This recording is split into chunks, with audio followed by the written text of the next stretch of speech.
I hope now it is fine, visible.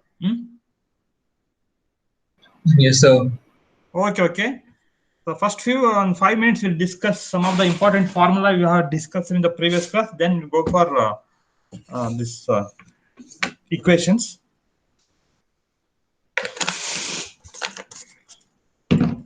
So in your heat transfer, you are talking only about 1D heat transfer. That means the heat flow is predominantly in only one direction. So yesterday we have derived the B matrix. So we have general formula. As usual, we have the element heat element. Its value is xi is equal to -1 and other end, but xi is equal to +1. We have general formula. Temperature at any point is given by the interpolation function into temperature vector. If you multiply those two, you will get this equation. But already you have derived n1 value and n2 value. So when in the previous class, 1 or 2 classes before. So after substituting those things, you will get the equation, general equation for T. So that means T, the temperature at any point within the element T of xi means we can substitute the value of xi. If you want exactly what is the temperature at the midpoint of the element, you have to put xi is equal to 0. Once you put xi is equal to 0, once you know the temperature T1 and T2, we can get temperature at any point within the element. That is the basic concept used in interpolation function or shape function. Now you have to differentiate this with respect to T xi. So now we'll get dt by d xi.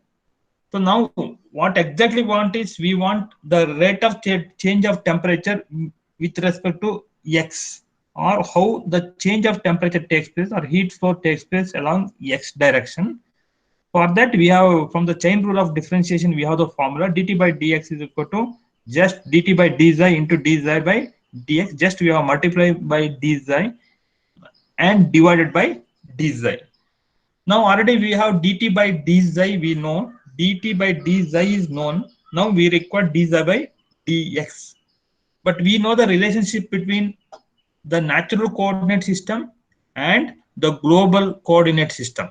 So by knowing this relation, we can get the equation for dxi by dx, because we require dxi by dx here.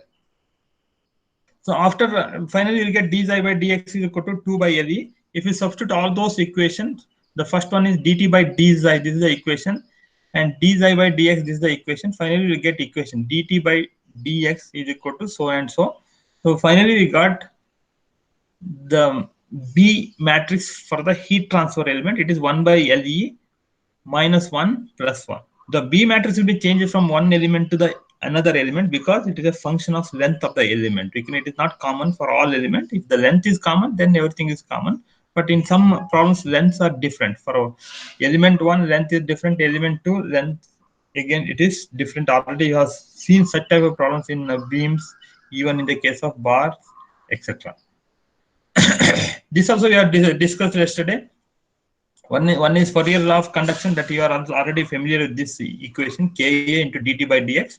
In heat transfer, you are saying delta T by L, but the delta T is given by del T, and L is replaced by dx. That is, dx is nothing but the length of the small strip.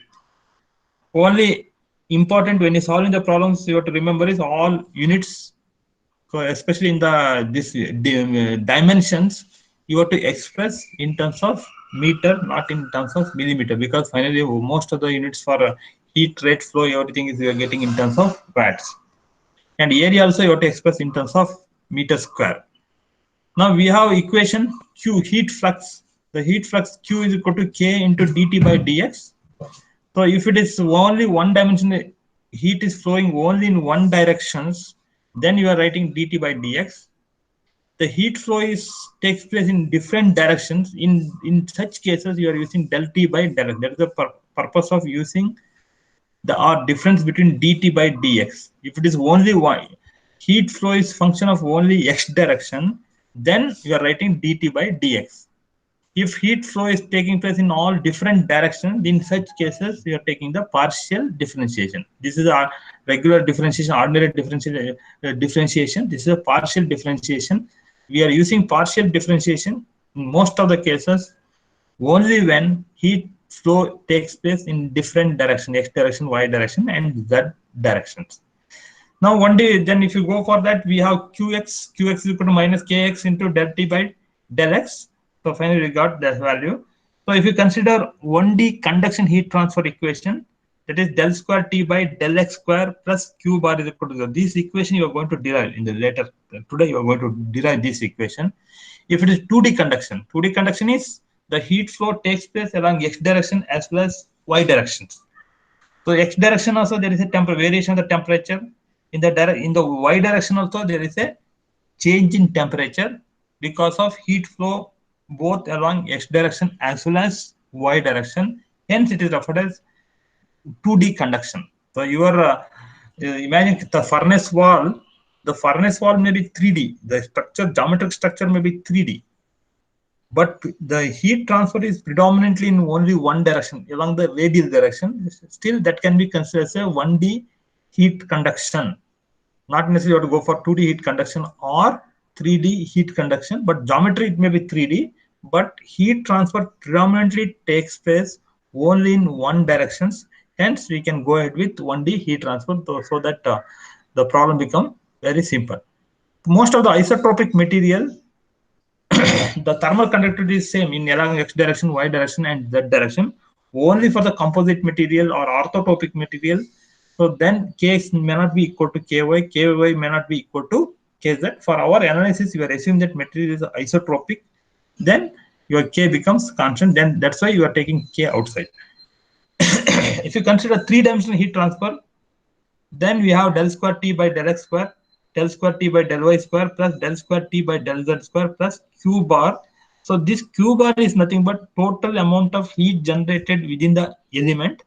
So if it is for the total volume, you have to multiply by dx, dy, dz. In general, you have to remember q bar refer to heat generated within the element or within the body. I have given the example of internal combustion engine. If you consider the engine as a whole system, so heat is generated within the cylinder, the piston and within the cylinder because of power stroke.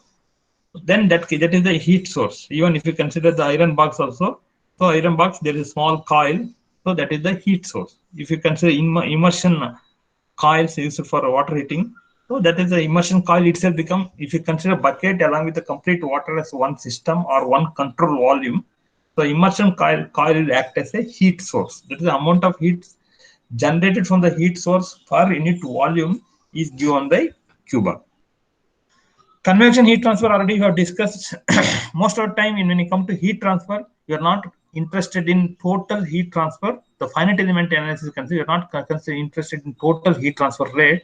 So total heat transfer rate we can get if you multiply the convective heat transfer area. Normally this A is nothing but convective heat transfer. It is not a normal area or cross section area. You can better to put surface area. Most of the time it is a surface area. Ts refers to surface temperature and T infinity refers to ambient temperature or fluid temperature. Now heat flux, convective heat flux Q is given by H into Ts minus T infinity. Again unit is watt per unit of heat flux is watt per meter square because already you are divided by A. Unit of total heat transfer is given by watt. That difference you have to do. So this also we are derived one. So one dimensional heat conduction you are considered small element. So heat in you have to write the thermal equilibrium equation. Heat in is equal to heat out. Heat in plus heat generated within the element is equal to heat out. So heat in is Qx, heat out is Qx plus del Q by del x into dx. That is the additional heat because of the small difference in thickness. This is the additional amount of heat. heat. So heat rate, this is dq by dx is nothing but heat rate per unit distance. But total distance we are considering is dx. Now that means Q plus lowercase letter q plus capital letter Q A into dx is equal to, on the right hand side, you will get this equation. That is nothing but that same thing. If you write thermal equilibrium equation, heat flux or heat entering into the control volume is plus heat generated is equal to heat rate leaving the control or heat flux leaving the control volume. Already we have all those equations. So if you simplify it further, the finally heat generated per unit volume is we are getting dq by dx. But already we know from the Fourier law of conduction, we know the equation for q of x. Q of x is already we have just derived in the previous example, k into dt by dx. Once you substitute k into dt by dx, so we'll get one equation, that is finally we get d square by d square by dx, the d by dx the whole square into dt by dx. That is, so we have qx, we have the equation for, in simple way you have the equation for qx, that is in equation number 2, but we have the equation for heat generated per unit volume, capital letter q, or we can refer to the q bar. If you substitute the equation number 2 in equation number 1, we will get equation for the heat generated per unit volume. Now this we are not discussed yesterday, that's the boundary conditions. You are familiar with, already you are studying the heat transfer from the last 2 months or 3 almost 2 months, more than 2 months. So you are familiar with the boundary condition.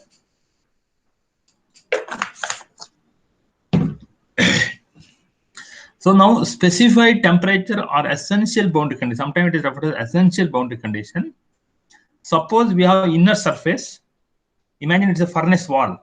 So a furnace wall or internal combustion engine, the wall. The inner surface, we know the temperature. The temperature is specified. Hence, it is referred as the specified temperature boundary condition.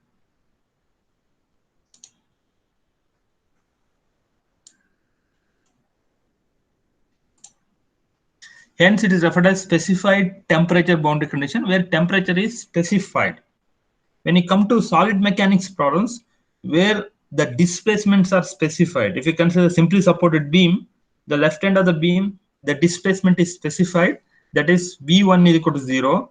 And the right end of the beam, where displacement is specified, so V2 is equal to 0. Those are specified displacement. Sometimes, so V1 may not be 0, V1 may be 0.1 mm or 2 mm. There may be small displacement at node 1 as well as node 2 also. So then set of displacements are referred as a specified displacement boundary condition. For that, you have to go for the different approach for analyzing the applying the boundary condition that already you have discussed, the penalty approach for non-zero boundary conditions. So when temperature is T is equal to T naught, it is not T is equal to T0. When you come to solid mechanics problems, where temperature at x is equal to 0, not temperature, displacement at fixed end is equal to 0. But it is not true in the case of heat transfer. So it is T naught. The T, then it is referred as non-zero boundary condition. At inner surface S1, the T is equal to T naught. It is non-zero boundary condition, maybe 1000 degrees Celsius. Or if it is a furnace, the furnace inside the temperature is, let it be around 1000 degrees Celsius. The inside wall temperature is 1000 degrees Celsius. By mounting a thermocouple, we can get the value of T naught. T naught. The T naught is known to us. Then other end of the furnace, you can imagine the furnace. The other end of the furnace is exposed to the surrounding. So we know the surrounding temperature or room temperature, that is nothing but T infinity. And there is a convective heat transfer from the furnace wall to the surrounding medium. So H is also known. Once you know H and T infinity, we can find out convective heat transfer rate. But as per this problem, this boundary condition is considered, you are concentrating more on left surface where temperature is known. On the right side surface S2, the temperature is unknown, but surrounding temperature is T infinity. So you should know the difference. The surrounding temperature is T infinity, but right side temperature of the, not right, outside temperature of the furnace wall is not T infinity, it is S2. Or once you heat the rod from the one end, the temperature may be 500 degrees Celsius. Other end of the rod, so temperature may be the 200 degrees Celsius, but it is not equal to the room temperature. The room temperature or T infinity may be around 30 degree, but this end temperature may be around 200 degrees Celsius. Even for when furnace is switched on, So switched on at inside temperature is to be around 1000 degrees Celsius. On the outside wall temperature may be 100 degrees. It is still, if you touch, you can feel the heat. The temperature may be 100 degree Celsius. When you applying the boundary condition, why I'm telling all those things is especially for the problems, all those information is required.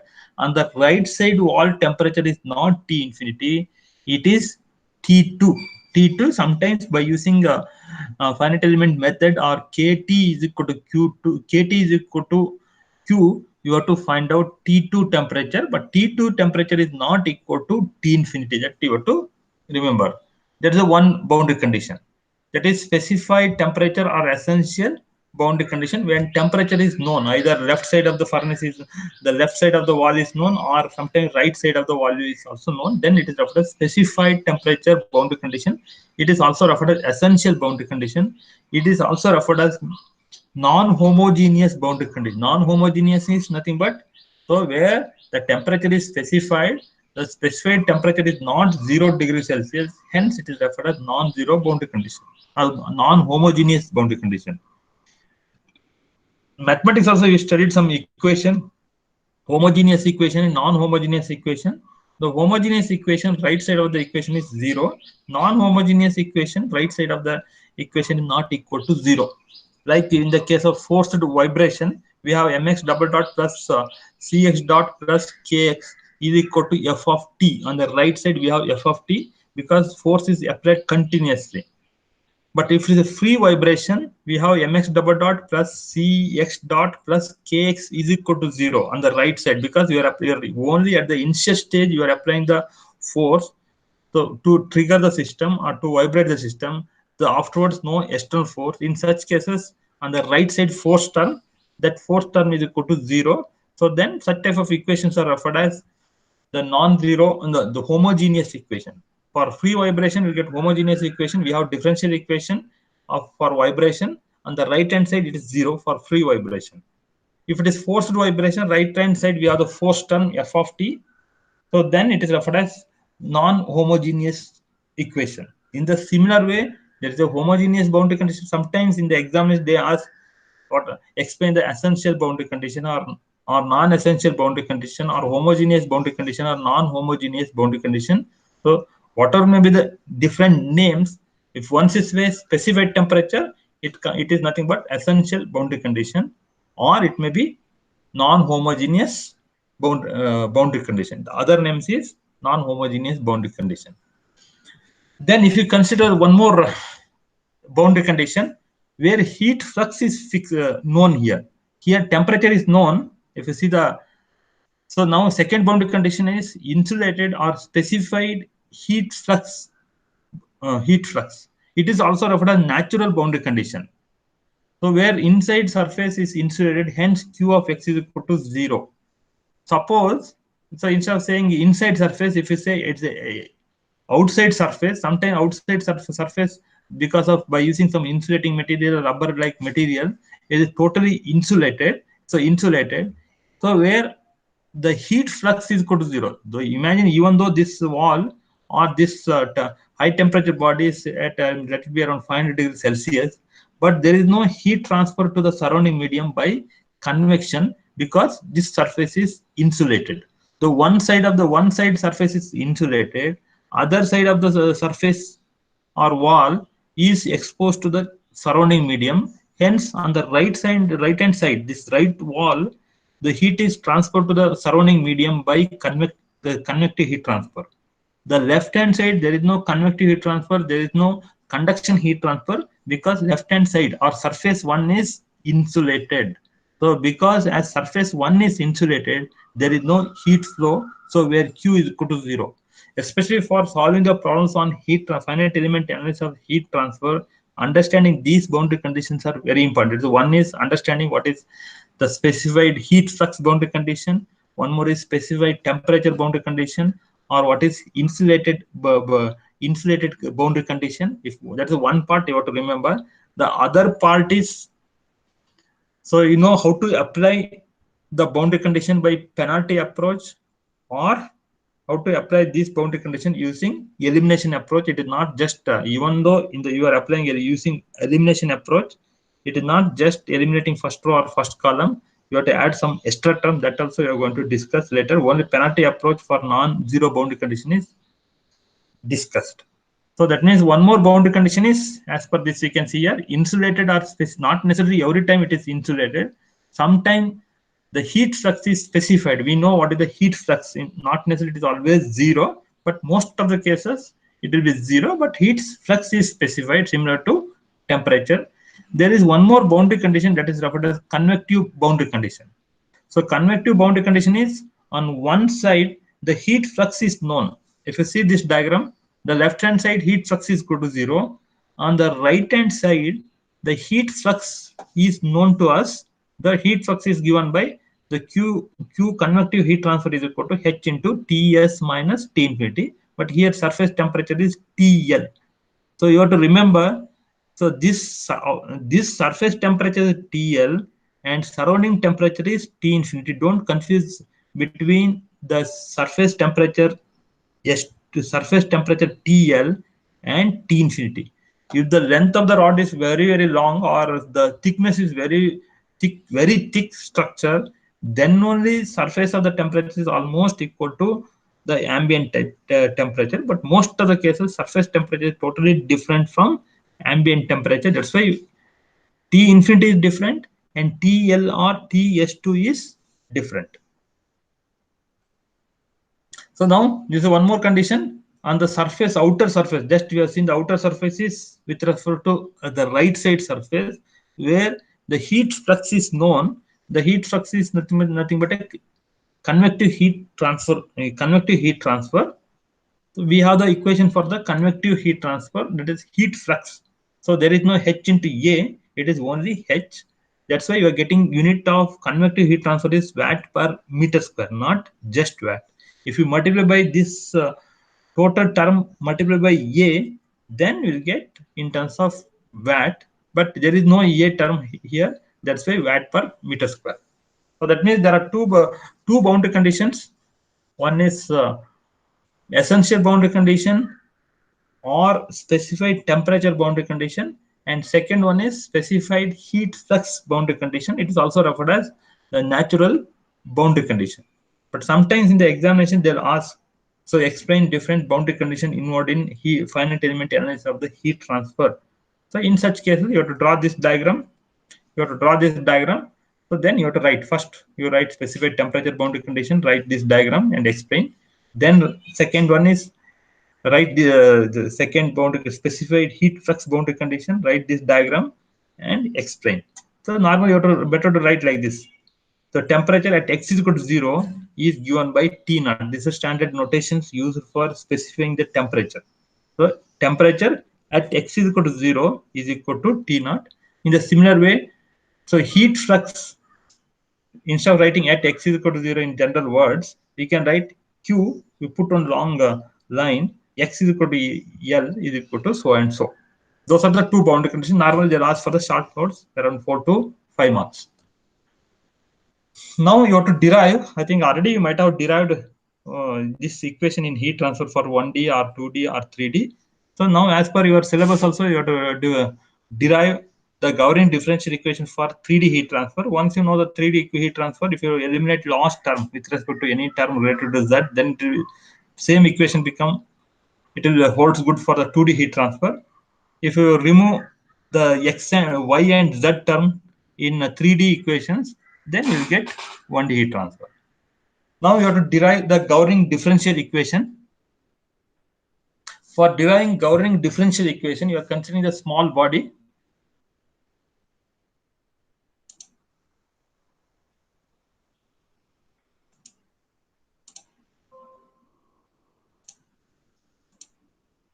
So you are considering a small element, a small volume of the element. So a small, it is a given body.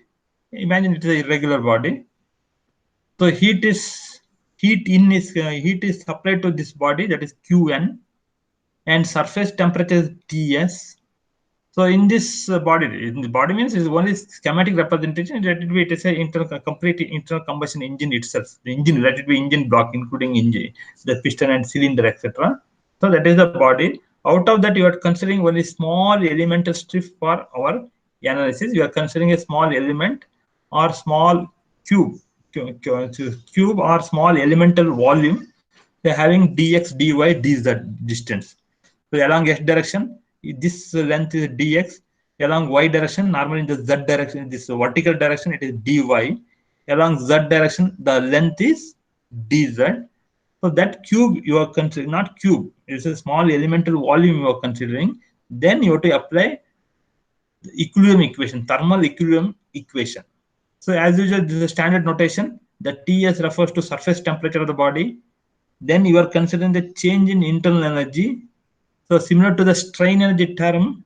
So in most of the regular mechanical problems or solid mechanics or structural mechanics, we are talking about the strain energy. But there is no term like strain energy in the case of heat transfer analysis. The strain energy is replaced by the internal energy, or du refers to change. U is the internal energy, du refer to change in internal energy, because once heat is supplied, there may be change in internal energy. Normally you are referring as a enthalpy. The heat content of the system is increases. So suppose if you heat the steel rod, what you have done in the case of foundry and forging lab, the enthalpy or heat content of the steel rod is increases. No, there is no change in the strain energy or deformation energy. Total enthalpy or internal energy is increases because of rise in temperature. Then we are assuming that there is a small heat source similar to the heating coil in the case of iron box or immersion coil. So that is rate of heat generated per unit volume.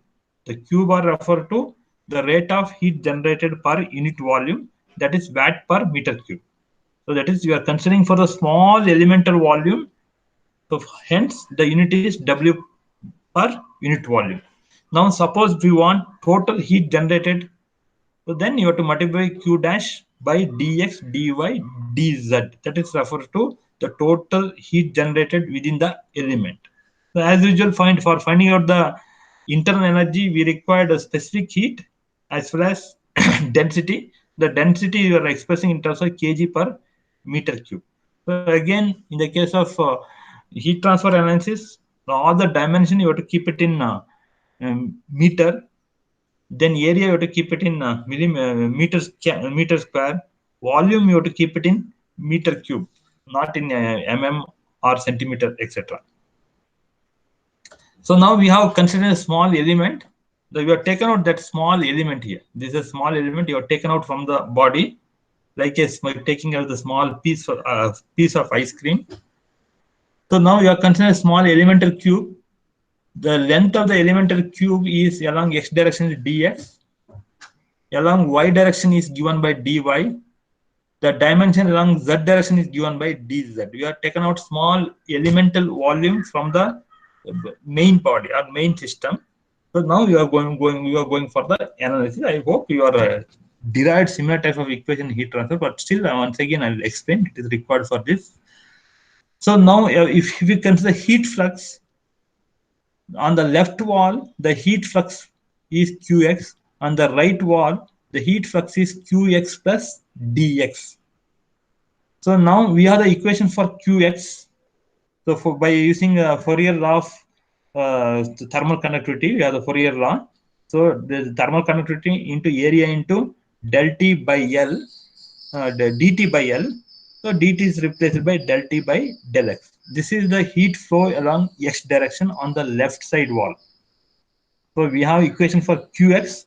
So Qx is nothing but heat flow across the left wall of the this particular volume, or it is normally referred as elemental volume. Then you have to consider what is Ax, because heat is flowing along the x direction. Total heat, because by conduction, the conduction heat transfer area is normal to the flow direction. Heat is flowing along x direction. Then area of heat flow is given by dy by dx. We can see this is dy, height is dy, this dimension is dz. One is dz, dx, because you should know ax. So ax refer to heat flow area normal to x direction. So area normal to x direction is nothing but dy and dz. So that's the one part that you have to remember, because finally we are getting q equation for qx is equal to minus kx. Again, this first part is as usual, is by Fourier law of conduction. Only in the second right side, so ax is replaced by dy by dz. And dt is the rise in temperature during the time dt. And the capital letter T refer to temperature, the lowercase letter t refer to time. So in the similar way, we can write the equation for qy. So qy is nothing but as usual by using Fourier law of conduction. Qy is equal to ky ay del t by del y. There's a dimension along the y directions. So here we can see this is qy. The bottom surface, the heat flow is qy, and area of the bottom surface is equal to dx into dz. You can see here ay is equal to dz into dx. That is nothing but area normal to y direction or heat flow directions. It is almost a stress. If the stress is flowing, almost if you are finding the stress along x direction, so you are considering the area normal to x direction. Normally, if it is a cube, this similar to this type of volume, then you will get dy and dz. That is the area normal to x direction. In the similar way, area normal to y direction dz by dx, excluding dy. Area normal to z direction is dx and dy. So that finally we have, by using Fourier law of conduction, we are getting the equation for qx, qy, and qz. That is on the one side of the one surface. But if you see the other surface, this side it is qx, other side it is qx plus dx. The bottom surface heat flow is qy, other side it is not qy. If the thickness is very small, this along y direction dy is very small, then only this side heat flow along the left bottom surface is equal to heat flow along the top surface. But because of this distance dy, the heat flow on the bottom wall is not equal to heat flow at the top wall, because there is some other heat generation source also inside the body. Hence, bottom heat flow along at the bottom surface is not equal to heat flow at the top surface. To differentiate between those two, one side you are referring it as qy, and other side it is referred as qy plus dy. So now already we have the equation for qy, 2x, and qz. Already we have the equation. Now we required equation for qy plus qx plus dx. In the similar way, we required one more equation for qy by dy, and we required one more equation qz by plus dz. Same thing is written here. So qx plus dx is equal to this qx plus del qx by del x, that is nothing but a heat flow rate per unit distance. In total distance along x direction is dx. So that means qx del by del x. So qx equation we have q from the Fourier law of conduction. Already we have the equation for qx. So qx is equal to kx del t by del x into dy by dz. Same thing is written. The dq by dx is replace it using your Fourier law of conduction, kx del t by del x del dy by dz. So this qx is totally replaced by the Fourier law of conduction equation. Similarly, we have qy plus dy on the top wall heat flow. So this is we have the equation. So qy plus del qy by del y into dy.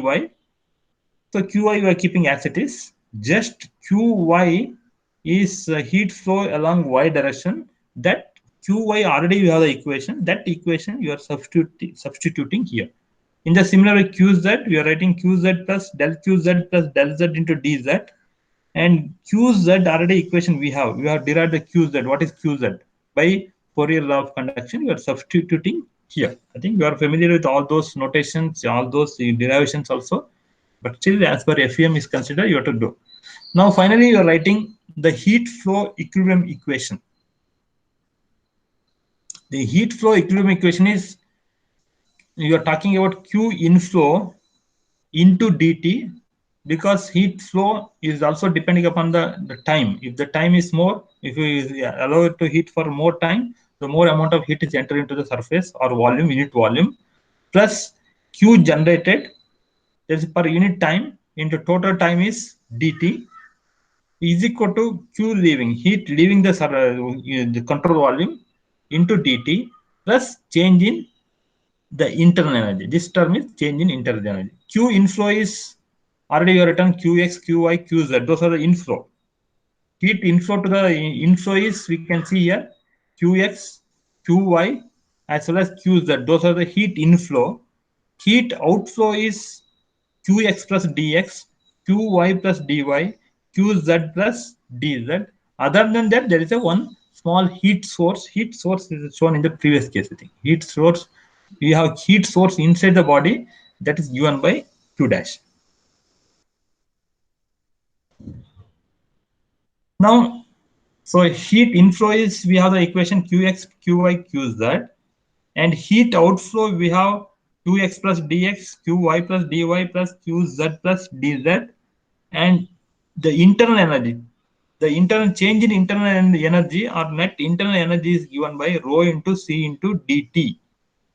Your C here is, what is C? The specific heat. The specific heat of the material, that you have to remember, that the rho is density and dt is the change in temperature into dx, dy, dz. So that is the equation for this is the equation for, there is no dt here. There is no dt term here. There is no time term for the change in internal energy. Change in internal energy depending upon the specific heat. At the same time, it is also depending upon the density of the material and difference in temperature. So after cancelling everything, so because qx common, after cancelling and after simplification of the equation, then dx, dy, dz is common on the left hand side as well as the right hand side. That also you can get cancelled. The finally end with equations. So this equation. Then after simplification, these are only simplification, and you're cancelling some term. So if material is isotropic material, its thermal conductivity is constant along x direction, y direction, as well as z direction. If it is orthotropic material, the heat flow along the x direction may be orthotropic material. It may be very fast. Heat flow along the y direction and z direction may be very slow, because there may be less number of the reinforcement. But for our general analysis, we are assuming that material is isotropic. When material is isotropic and material is homogeneous, then kx is equal to ky, ky is equal to kz. So once you put we can take out this kx from the outside the differential term. We have, if we assume that kx and ky, kz are different, so then we cannot take out this qx outside, because qx is variable. But now, once you say that these two are constant, we can take out from the differential equation. Then, once you take out, we'll get del square t by del x square here. K into del square t by del x square. Here, del square t by del y. This is del y square, plus del square t by del z square. On the right hand side remains same. Only once you assume that it is a constant along x direction, y direction, z direction, then only we can take out kx, ky, kz from the differential term. Then afterwards you can go for the differentiation. The finally end with this equation. So this equation is q dash. Q dash is nothing but heat generated per unit volume, and these are the heat flow, heat fluxes along x direction, y direction, as well as z direction. So we have dt term, and if you can take the dt term to the right side, and if you simplify it further, so we'll get the second order differential equation. Second order differential equation is given by rho c by k dt by dt.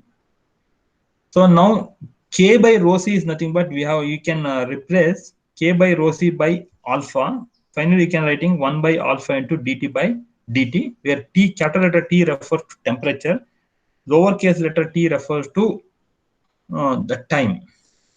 So now we have thermal diffusivity term. You may be familiar with this term. Thermal diffusivity is given by K divided by rho into C. So that means how fast temperature heat is flows. Because already we studied some heat diffusivity. So it is most of the time it is happening in the microstructure level. The atoms will move from one side to the another side. There is a huge amount of atom moves from one side to the another side. We can say that it's a diffusion process. Those things you studied in your material science. But thermal diffusivity means how fast heat is flow from one end of the rod to the other end of the rod. That depending upon the thermal conductivity. If the thermal conductivity is more, the heat flow is very high. If the density, it's also depending on density, it's also depending upon the specific heat of the material. Finally, we have one equation, the term that is nothing but thermal diffusivity. Thermal diffusivity equation is given by K by rho. Now we, in most of the cases, in general, like in the case of steam turbines, or only the material used only for heat conduction, etc. So in such cases, you are especially in the case of in the most of the heat transfer applications, heat flow through the wall or heat flow through the pipes, etc. In such cases, there is no heat generation source.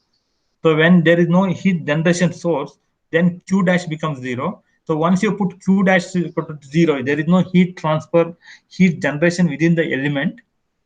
So then in such cases, so that equation, original equation, we have the previous equation, equation number 2, it reduces to the Fourier equation. This is a Fourier conduction flow equation. Fourier conduction flow equation. Flow is referred to the heat flow. This is the Fourier conduction equation. So then we can we can modify this equation further. So if the K is constant, if the K is constant for the temperature is independent of the time. So that means for the steady state conditions. So dt by dt is equal to 0. That means so already it achieved the steady state conditions. Steady state condition is nothing but you can imagine. So you are heating the rod at the one end, and it is exposed to the slowly temperature of the rod is increases. It may reaches to around, let it be around 700 degrees Celsius. If we heat it further, very slowly, if we heat, the temperature remains constant. Initially, there is a temperature increasing from 30 degree or from room temperature to, let it be 700 degrees Celsius. That is unsteady state heat transfer. That also you might have studied in your heat transfer. But in the initial stage, there is a transient phase. During transient phase, the temperature is increases from 30 degree to 700 degrees Celsius. Then to maintain the temperature around 700 degrees Celsius, you have to heat the rod. So if you heat the rod, some amount of heat is lost to the surrounding, and that will be recovered by additional heat source. The temperature remains constant with respect to time. Then such type of heat transfer is referred as steady state heat transfer. For the steady state heat transfer, dt by dt is equal to 0. So now, so this term becomes the right hand side equation become 0. Then we have then it is referred as Poisson conduction heat flow equation. But we have Q bar is there. So as thermal conductivity is common, you are taken to the right side, then it comes to the left side. Then it is referred as Poisson conduction heat flow equation. Then there is a Laplace conduction heat flow equation. So Laplace conduction equation is if the body is steady state without any internal heat source. The steady state means once you say steady state, the dt by dt is equal to 0. D capital letter T divided by dt is equal to 0. There's one part. This becomes 0 means this term becomes 0.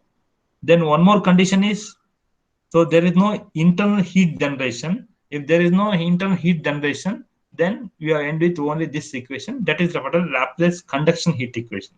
So this first term refers to conduction along x direction. Second term refers to conduction heat flux along y direction. The third term refers to heat flux along z direction. But depending upon If it is only 1D, this is for the 3D equation. 3D, if the heat flow is taking place along x direction, y direction, as well as z direction, if heat flow is only along x and y direction, this last term becomes 0. For a 2 dimensional conduction equation, the last term becomes 0.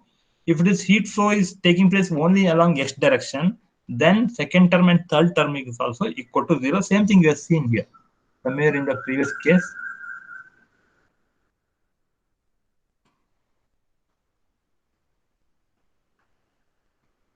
See here. So 1D conduction heat transfer equation, del square T by del x square, because other two terms are there, del square T by del y square and del square T by del z square.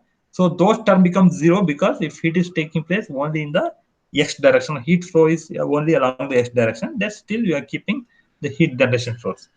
If it is 2-dimensional heat transfer, hello? If it is 2-dimensional heat transfer, then there is no heat flow along z direction. If there is no heat flow along z direction, we have del square T by del z square, that will become 0. But if it is a 3-dimensional heat transfer along with the internal heat source, so we have del square T, we have all three terms will come into picture plus the one addition term, heat generation source. Same thing, same three equations, same equation we have derived now. This is the equation.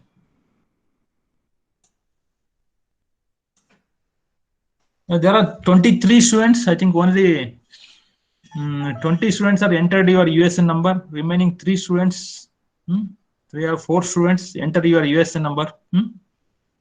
Because the session is almost closing. Afterwards, you may forget. So another 2 students are left out. I think 1 student is joined lately. There is 1 more student is left out. Okay.